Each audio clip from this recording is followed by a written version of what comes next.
Celtic and Rangers are going to play an Old Firm game outside Scotland for the first time at the Sydney Super Cup in Australia on the 20th of November. Rangers are going to face Western Sydney Wanderers on the 16th.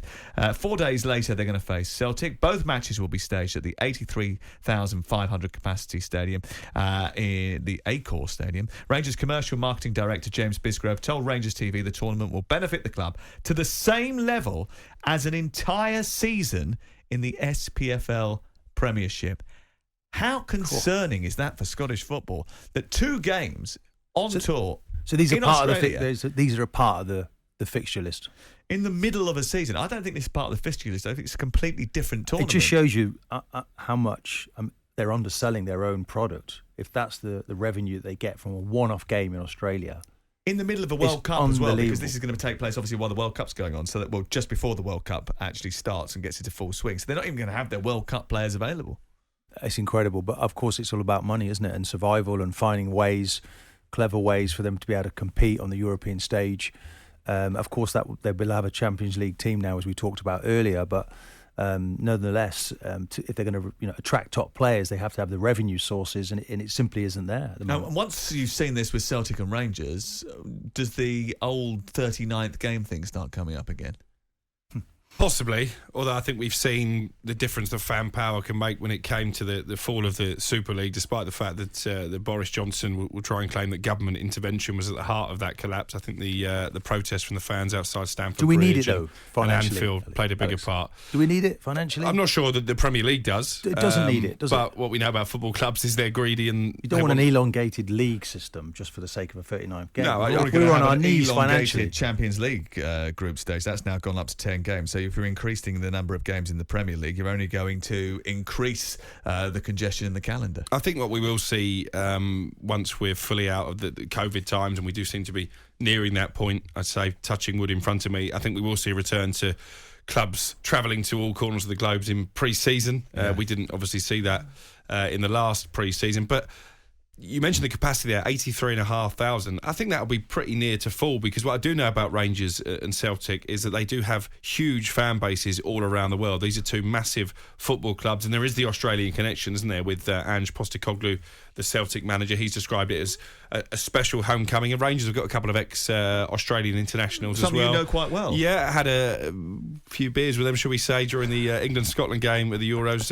Kevin Muscat and Craig Moore, 2 top guys, still heavily connected with the Socceroos. So I think fans will come out in force, but I agree with Martin. I think it's a really damning indictment of the lack of television revenue in Scotland, that they can make more money from jetting to Australia and playing what is in effect a glorified friendly than playing an entire league season. Something surely has to be done on that, and you have to give... Well, you say something has to be done. It's about appetite, isn't it? And obviously there's more appetite to see Celtic and Rangers play each other than there is the rest of the Scottish League in terms of the number of eyeballs. Now, I've go to Hearts. I've seen Hearts on a couple of occasions. You know, it's a great family club.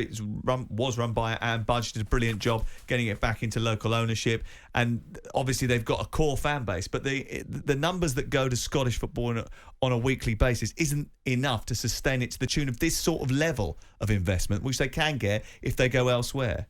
And that's why I feel as well that if a game like that with the 2 sort of giants of their league, Celtic Rangers, goes to Australia, then maybe half of that money should be shared with the rest of the Scottish football, or certainly the Premier League in that country, because how do they compete otherwise? They've already got this disparity will come in with the Champions League monies, and I know some of that's distributed. I think it's only about 300,000 or 400,000, which is something for the teams that are lower down in the Scottish Premier League. But this distribution of wealth should be shared among the other clubs. So you think that Rangers and Celtic should go out there and bear the brunt permission. of actually they get league permission, the taking of the time away from their usual regime to go out and expose themselves to this event, but they should give the money to everybody else? No. Half the money. Share that wealth. It's about the greater prosperity. good. So they're going to be twice as wealthy by that one game. Well, and that makes them twice as more powerful as the rest of the Scottish Premier League. They need to do it in terms of making the league a little bit more competitive because I mean, guarantee I don't they think win it any between the two of them. Well, we all can all remember the last We time want a someone competition, outside though, the don't top we, two Sam? won it. We want a Because it was- competition. Yeah, well, the competition's always between Celtic and Rangers. The last time it was between anybody Aberdeen. else. Rangers weren't involved in the league, or you're going back to Aberdeen and Sir Alex Ferguson in the early 80s, aren't you? What we should say, though, Martin, very quickly, is credit to Rangers for their efforts in Europe this season. I commentated the first leg of their win against Borussia Dortmund fantastic. for talkSPORT 2. They were sensational. To come through that tie, given the lack of financial resources that And the clearly we're second game. highlighting here. Second game was really good as well. Oh, it's brilliant. The thing is that they have done, that they've tripped up in the league, haven't they? They've gone after the Europa League. And they've tripped up in their league results. They've now allowed Celtic in front of them. So that's going to be quite an epic battle between those two teams between now and the end of the season.